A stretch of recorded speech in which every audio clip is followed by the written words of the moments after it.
विद्या भारती अखिल भारतीय शिक्षा संस्थान के योजनानुसार ये खेलकूद आयोजित है। तो पहले कुछ बातें विद्या भारती के संबंध में हम सब जानते हैं। विश्व में सबसे बड़ा स्वतंत्र गैर सरकारी शिक्षण संस्थान ये विद्या भारती अखिल भारतीय शिक्षा संस्थान है। आज़ादी प्राप्ति के बाद जब शिक्षा की चिंता हुई कुछ महान लोगों की कि आज़ाद भारत में हमारी शिक्षा पद्धति कभी बहुत उन्नत थी। एक धर्मपाल की लिखी हुई ब्यूटीफुल ट्री पुस्तक है, पढ़ें जिनको मौका मिले, अंग्रेजी हिंदी में। लाखों विद्यालय चलते थे, लेकिन जब अंग्रेज का शासन आया तो उन्होंने अध्ययन किया कि जब तक इन शिक्षा पद्धति को बर्बाद नहीं किया जाएगा यहाँ राज नहीं किया जा सकता है। इसलिए 1832 में, मैं उनका नाम नहीं लेना चाहता हूँ, उन्होंने मेरी शिक्षा पद्धति को पूर्ण रूपेण परिवर्तित करके इस देश में संस्कारहीन शिक्षा पद्धति का प्रारंभ किया था। आज़ादी के बाद हमारी अपनी शिक्षा पद्धति हो, इसलिए कुछ मैंने चिंता किया। ये कहानी लंबी है, लेकिन फिर उसमें से सार निकला। ऐसे चिंतन करने वाले समाज सेवी लोग उस समय के राष्ट्रीय स्वयं सेवक संघ के परम पूज्य संचालक परम पूज्य गुरु जी से मिलने गए कि आपने हर क्षेत्र में काम किया है, तो शिक्षा के क्षेत्र में भी आप कुछ काम कीजिए, राष्ट्र को प्रेरित करने वाले। गुरु जी ने कहा, मैंने किसी क्षेत्र में काम नहीं किया। हालांकि उस समय विद्यार्थी परिषद, मजदूर संघ आदि खड़े हो चुके थे। उन्होंने कहा, मैंने किसी क्षेत्र में काम नहीं किया, काम आप लोगों ने शुरू किया और आप लोगों की आवश्यकता अनुसार हमने कार्यकर्ता थे, हमारे पास कार्यकर्ता बनाने का कारखाना है। तो उन लोग का ये वस्तु वही दीजिए। और उस समय संघ के प्रचारक प्रारंभिक काल में माननीय नानाजी देशमुख और माननीय श्री कृष्ण चंद्र गांधी नाम के दो व्यक्ति विभाग विचारक थे। पहले नानाजी देशमुख वो चले गए और गांधी जी आए, गोरखपुर में विद्यालय शुरू हुआ। संस्कार युक्त राष्ट्रवादी शिक्षण पद्धति, और वह 1952 से बढ़ते बढ़ते आज पूरे विश्व में प्रथम स्थान पर है, जिसके अंतर्गत 13,000 से ऊपर औपचारिक विद्यालय, बड़ी संख्या में औपचारिक विद्यालय, 35 लाख भैया बहन और लगभग 1,30,000 के करीब आचार्य के संरक्षण में शिक्षा प्राप्त कर रहे हैं। उन्हीं में से कुछ यहाँ पूरे देश से प्रस्तुत। खेलकूद भी लोगों ने शुरू किया। परंपरा चलती थी कि खेलने वाले पढ़ने वाले खेलते नहीं और खेलने वाले पढ़ नहीं सकते। हम लोगों ने प्रयोग के आधार पर सिद्ध किया कि जो खेल में थे या वही पढ़ने में थे। स्वामी विवेकानंद ने कहा था, जिसका स्वस्थ शरीर हो वही आगे बढ़ सकता है। और इसलिए सारे लोग, हम लोगों का एक शोध भी हुआ है। और 1988 से हम लोग खेल कूद शुरू किया, बढ़ते बढ़ते आज यहाँ तक बढ़ा। उस समय 2 खेलों से शुरू किया था। 2008-9 से SCFI ने हमें एक राज्य की मान्यता दी है, हम वहाँ भी भाग लेते हैं। यहाँ से जितने भाग लेने और खेल की क्या पद्धति है हमारे श्री ललित जी अंत में बताएंगे, मैं उस विषय पर नहीं जाता, लेकिन वहां भी जाकर हमने कीर्तिमान खड़ा किया। ये मेरी विद्या भारती की यात्रा कुछ संक्षेप और खेलकूद का था। अभी 24 स्थानों पर पूरे देश में ऐसे खेलकूद आयोजन हो रहा है। कहीं समाप्त हो गया, कहीं आज शुरू होगा, कहीं दशहरा बाद होगा। ऐसे 24 स्थानों पर चल रहा है। कहीं झारखंड बिहार में ताइक्वांडो कुछ दिन पहले धनबाद में संपन्न हुआ कि आज टेबल टेनिस हो जाता। बाकी ज्यादा संख्या में भैया बहन उनके लिए कुछ बातें तो कहूँगा। व्यक्तित्व विकास की पुस्तक लिखी है पूर्व राष्ट्रपति APJ अब्दुल कलाम ने। उसमें लिखा है 8 बिंदु लिखा है। मैं 8 पर चर्चा नहीं करूँगा क्योंकि लंबा नगर में जो मुझे आपको बताना है। पहला बिंदु है, किसी भी जीवन के व्यक्तिगत क्षेत्र में आगे बढ़ना है तो कहाँ जाना है ये लक्ष्य निर्धारित करो। और वही पता नहीं है तो कुछ नहीं है। लक्ष्य निर्धारित करो, बड़ा लक्ष्य निर्धारित करो, जितना आगे बढ़ना। और फिर लक्ष्य निर्धारित, इसके कोई ना कोई गोल होना चाहिए, लक्ष्य होना चाहिए। फिर उसके लिए विजन होना चाहिए, क्यों हमने वहां जाना था, ऐसे करके हम वही करना चाहिए, क्यों करना। फिर तीसरी बात आती है कि उस विजन को प्राप्त करने की जुनून होना चाहिए। प्राप्त करके ही छोड़ूंगा, चाहे कैसे लेना है, जुनून होना चाहिए, अथक परिश्रम से करूंगा। चलो इस बार को लेकर ये जुनून होनी चाहिए। और जुनून कैसे वो उन्होंने कहा है कि सपने वो नहीं जो हम सोए में देखते हैं, सपना वो होना चाहिए चाहिए जो सुनने नहीं चाहिए, ऐसा सपना देखो, जुनून होना चाहिए। फिर जब जुनून लेके हम आगे बढ़ेंगे तो जीतेंगे भी, हारेंगे भी।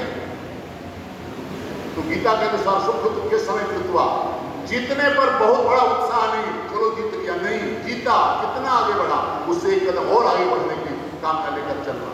हमने जीता, हमने दौड़ में तक दिया, जीता अपने, हमारे 4 शॉट फेल हो गए, टेबल टेनिस की बात करूं, अगली बार एक भी शॉट गलत नहीं होगा। हमारा एक सर्विस गलत हो गया इस बार, जीत तो गए मैं, लेकिन मैंने एक गलत सर्विस किया था, नहीं करूंगा अगली बार। हर बार आगे नया नया नित्य जीत, यह पर ये धैर्य, हारने का भी धैर्य और जीतने में भी अत्युत काल, ये सहन करने की शक्ति होनी चाहिए, परिश्रम होना चाहिए। ये सब सारे गुणों लेकर इसे 8 बिंदु में लिखा, बता बिंदु पढ़िए, और इस लेकर हम आगे बढ़ेंगे तो लक्ष्य की प्राप्ति होती है। और तीसरे चरण में ऐसे ही अदम्य साहस को लेकर चलने वाली एक बहन की कथा सुनाऊंगा। मैं उम्मीद करता हूँ वो कथा आप सबने पढ़ी होगी, सुनी होगी, क्योंकि यूट्यूब पर खूब वायरल है। आज से नहीं, आज से लगभग 10 वर्षों से वायरल है, तो इसलिए सब में देखी होगी, लेकिन मैं नाम नहीं बताऊंगा। अगर कोई नाम जानते होंगे तो कहानी खत्म होने के बाद हाथ उठाना और बताना ये नाम है। उत्तर प्रदेश के अम्बेडकर जिले में जन्मी एक लड़की, बचपन से इसे ऐसी प्रतिभा थी कि अपने मेहनत के बल पर 14 साल की उम्र में वह वॉलीबॉल की नेशनल खिलाड़ी बन गई। वॉलीबॉल की नेशनल खिलाड़ी 14 वर्ष की उम्र में बन गई। भारत की टीम में वो शामिल हो गई, नेशनल खिलाड़ी, तेज तर्रा, हर दृष्टि से और आगे बढ़ने की ललक, और वॉलीबॉल ही उसका सपना था, वॉलीबॉल ही उसकी जिंदगी थी। दिल्ली से लखनऊ आ रही थी, ट्रेन पर 4 डकैत घुस गए और सारे लोगों की डकैती करने लगे। इससे भी कहा कि बहन गले में तुम्हारी अच्छे सोने का चेन है, वो दे दो। बोले नहीं दूंगी। बोले दे दो। बोले नहीं दूंगी। नहीं दोगी? दे लो, दे लो। युद्ध छिड़ गया, चारों से अकेले लड़ने लगे। कोई भी पैसेंजर, पूरी डिब्बा भरा हुआ था, कोई नहीं खड़ा हुआ, चारों से अकेले लड़ने लगी। चैन नहीं दिया लड़ते लड़ते। अंत में उन लोगों ने उसे उठाकर गोभी से बाहर कर, चलती ट्रेन में बाहर फेंक दिया। सुनो कितनी कहानी है, जो लोग जानते हैं वो मुस्कुरा रहे हैं, धैर्य रखो। वो बाहर फेंक दिया। उसी समय दूसरी पटरी पर दूसरी ट्रेन आ रही थी, वो फेंकने के बाद जमीन पर गिरने के बाद उस ट्रेन से टकराई। उस ट्रेन से टकरा कर फिर वो रिएक्शन हुआ, अपनी ट्रेन में टकराई और टकराते नीचे गिर गई। एक टांग का पैर कट गया, दूसरा टांग टूटकर हड्डी बाहर निकल गई। वो पड़ी रही, होश था, कुछ नहीं, चिल्लाती थी। ट्रेनें आती जाती रही। लिखता है, पढ़ोगे तो यूट्यूब में भी आएगा, कहानियों में भी है। 34 ट्रेनें रात भर में गुजरी उसके टांग को, और वो दर्द कराती रही, कोई सुनने वाला नहीं था। लेकिन हिम्मत नहीं हारी। जब सुबह सूर्योदय हुआ, हल्ला हुआ, देखा पब्लिक ने कोई पड़ा है, तो वहां के जिला अस्पताल में उसको ले जाया गया। जिला अस्पताल में डॉक्टर ने इलाज करने से मना कर दिया। बोले क्यों? बोले यहाँ का तो खून है, इसका सारा खून तो बह चुका है, यहाँ का तो खून है और नहीं यहाँ एनेस्थीसिया नशा है, दर्द कैसे बर्दाश्त करेंगे? लड़की कहती है, डॉक्टर साहब मैं लगभग 14 घंटा से रेलवे लाइन के किनारे तड़प रही और आंखों से देख रही थी कि मेरे पैर के मांस के टुकड़े चूहे उतर रहे हैं, काट रहे रात। वो चूहे को हटा नहीं सकती, उसके पास सामर्थ्य नहीं था, लेकिन चूहे उसको काट रहे थे। कितना दर्द हो रहा होगा। ये सब मैंने बर्दाश्त कर लिया डॉक्टर साहब, सारा खून तो मेरा बह गया, फिर भी नहीं जिंदा। कोई जरूरत नहीं एनेस्थीसिया का, आप मेरा ऑपरेशन करें, मैं दर्द भी बर्दाश्त कर लूंगा और खून की भी मैं इसी खून में जी लूंगी। उसके इस हिम्मत को देखकर, ये हिम्मत है खिलाड़ी, उसके हिम्मत को देखकर डॉक्टर ने कहा मैं अपना खून दूंगा और ऑपरेशन भी कराऊंगा। सारे मेडिकल स्टाफ उसको खून देने के लिए तैयार हो गए और बिना एनेस्थीसिया का उसका ऑपरेशन हुआ। प्रारंभिक ऑपरेशन होकर बाद में उसका इलाज दिल्ली एम्स में चला। 4 महीने तक वो बेड पर रही। जो टूटा हुआ टांग था वो ठीक हो गया, दूसरा टांग कट गया। अब जब वो बेड पर थी तब की कहानी कितनी दर्दनाक है। जो आते थे वो कहते हाँ हाँ बड़ा बुरा हुआ इसके साथ, अब क्या होगा इसका, अब क्या करेगी बेचारी, लंगड़ी होगी।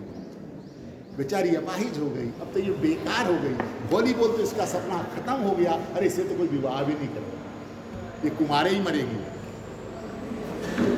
ये सब सुनती थी, मन में मन सुन सुन के रहो, अपनी हिम्मत तोड़ बटोरती थी, मैं कुछ ऐसा करूंगा, इन लोगों की बोलती बंद करूंगा, ये ऐसा सोचती थी। बाद में जब ठीक हो गया, उसका कृत्रिम पैर लग गया, तो कुछ लोगों ने सलाह दिया कि तुम व्हील चेयर पर वॉलीबॉल खेल सकते, इस लायक तुम हो गया। बोले ना, अब मैं वॉलीबॉल नहीं खेलूंगा। ये जो सारे लोग हमको 4 महीने से जो मैं बिछावन को लोगों को ताना मार रहे हैं, मैं उनको जवाब देना चाहती हूँ, और मैं कुछ ऐसा करूंगी जो कुछ सोच भी नहीं सकता। बोले क्या करोगी? बोले एवरेस्ट खत्म करूंगी, एक पैर में एवरेस्ट जीतूंगा, एवरेस्ट। और वो चली गई। बछेंद्री पाल नाम का एक एवरेस्ट विजेता महिला थी उनके पास। पहले तो वो हंसी थी, ये चीज क्यों कर रही हो? बोले मुझे करना है, मेरा जिद है। जब वो अड़ गई दोनों पर, तो उन्होंने उनको कुछ टास्क दिया, ये 6 महीने में तुम इतना दौड़ कर दिखाओ। जो 6 महीना का टास्क उसको उनके गुरु बछेंद्री पाल ने दिया था, वो 2 महीने पूरा करके दिखा। और यही जमशेदपुर, यही के इंस्टीट्यूट में उनका पर्वतारोहण का, पहले वो पर्वतारोहण की पढ़ाई कर चुकी थी और पर्वतारोहण का इलाज उनका ट्रेनिंग शुरू हुआ, और मात्र 2 वर्ष बाद एक्सीडेंट के वो एवरेस्ट चढ़ने चली गई। वहां की कहानी भी बड़ी मजेदार है, कहानी तो लंबी है लेकिन मैं कुछ कुछ बातें बताता हूँ। चढ़ते चढ़ते चढ़ते चढ़ते वो कहती है कि जब मैं चढ़ रही थी तो आगे बढ़ते बढ़ते जब गिरने वाले वहां तो ऑक्सीजन लेके चलना पड़ता है, ऑक्सीजन खत्म हो गया तो मर गए, बहुत ऑक्सीजन खत्म हो जाता था। तो चढ़ते थे लाशें देखती थी कि 2 टांग वाले साथ लाशें पीछे हुए जो नहीं चढ़ पाए। तुम कैसे चढ़ोगी? एवरेस्ट विजेताओं के साथ एक शेरपा जाता है साथ, चाहे वो सहायता के लिए शेरपा भी था। अंतिम समय जब पहुंचा तो ऑक्सीजन इसका भी खत्म हो गया, और 2 आदमी थे, एक खिलाड़ी बहन और दूसरा शेरपाओं के पास एक ही सिलेंडर था। तो शेरपा ने कहा कि बहन अगर आपको जिद है तो आप जाओ सिलेंडर लेके तो चलाओ, तो एक सिलेंडर में 2 आदमी जिंदा नहीं रह सकता। जब जुनून पक्का होता है, लक्ष्य दृढ़ होता है, तो भगवान भी मदद करते हैं। एक गिरे हुए जो मरे हुए थे उनका ही सिलेंडर मिल गया जिसमें गैस भरा हुआ ऑक्सीजन, दोनों लिया और चल पड़ी। और जब एवरेस्ट पता है कि वो बहुत सारी बातें हैं, उनको छोड़ संरचना एवरेस्ट पता की, और वहाँ तिरंगा जब लहराया ऐसे उसका चित्र बहुत प्यारा लेकिन पर देखना, तो उसको कहा मुझे सुकून मिला। उन लोगों को जवाब मिला कि एक काम की नहीं क्या कर सकती, इसका विवाह नहीं होगा। और खुद वो कहती है कि मुझे ऐसा जीवन साथी मिला जैसे मैं अच्छे 2 आंगन में नहीं सोच सकती, ऐसा स्मार्ट पॉइंट था। और उसके बाद वही नहीं रुकी, विश्व के सबसे प्रमुख 7 चोटियों की चढ़ाई वो कर चुकी है। अभी हम जैसे खिलाड़ी को ट्रेनिंग दे रही है। ये होता है लक्ष्य, ये होता है जुनून। कौन जानता है उसका नाम? जरा बताओ। अरुणिमा सिन्हा नाम सुना आप लोगों ने? नहीं सुना तो जरूर पढ़ना, वो स्वयं अपनी कहानी अपने मुंह से सुनाती है। अरुणिमा सिन्हा नाम है उसका। विश्व का प्रथम विकलांग महिला, दिव्यांग महिला जिन्होंने एवरेस्ट फतेह किया। जब वो कर सकती है तो हम क्यों नहीं कर सकते? इसलिए मैं ये कहानी आपको सुना रहा हूं। दिल के साथ करो, हार गया कोई बात नहीं, अगली बार इस भाव से आप खेलों में खेलेंगे, आगे बढ़ेंगे। एक बात है और यहाँ है, अभी समय का 70वां वर्ष चल रहा है, अब शुरू होगा विजयादशमी से चलेगा कार्यक्रम है, तो संरक्षण और शस्त्र पूजन का कार्यक्रम है। लेकिन यह भी एक जिसके प्रेरणा से हम चले, जिनके कारण स्थापना हुई, वो भी अद्भुत संगठन है। 100 वर्षों पूरा हो रहे हैं उनको, 100 वर्ष। और ऐसा संगठन कोई नहीं हुआ जिनको 100 वर्ष में कोई विभेद नहीं हुआ, कोई मतभेद नहीं हुआ, कोई अलगाव नहीं हुआ, कोई उसके माने इधर निकाल इधर नहीं निकल गई। ऐसा संगठन का स्थापना मनाने जा रहे हैं। और 5 बातें वो रखी हैं, वो 5 बातें हमारे शिविर में हम लोगों ने पालन करने का ध्यान रखा है। हमारे प्रांत सहकार्यवादियां उपस्थित है, स्वदेशी का पूरा पालन हो रहा है, स्वच्छता का पालन हो रहा है, पर्यावरण का पालन हो रहा है, सामाजिक संस्थाओं को है पता नहीं चलता है कि कौन किस साथ में। सब एक साथ खाते हैं, सब कुटुंब प्रबोधन में सामूहिक भजन और सामूहिक भोजन दोनों यहाँ हो रहा है। सामूहिक भजन भी हो रहा है, सामूहिक भोजन भी हो रहा है। तब उस दिशा में भी आगे बढ़ रहे हैं। क्यों? कि हम सबका एक ही सपना है, परम वे भवन में तुम्हें तब स्वराष्ट्र। हम उसमें आगे बढ़े, यही लक्ष्य लेकर पूज्य भाग में भारत माता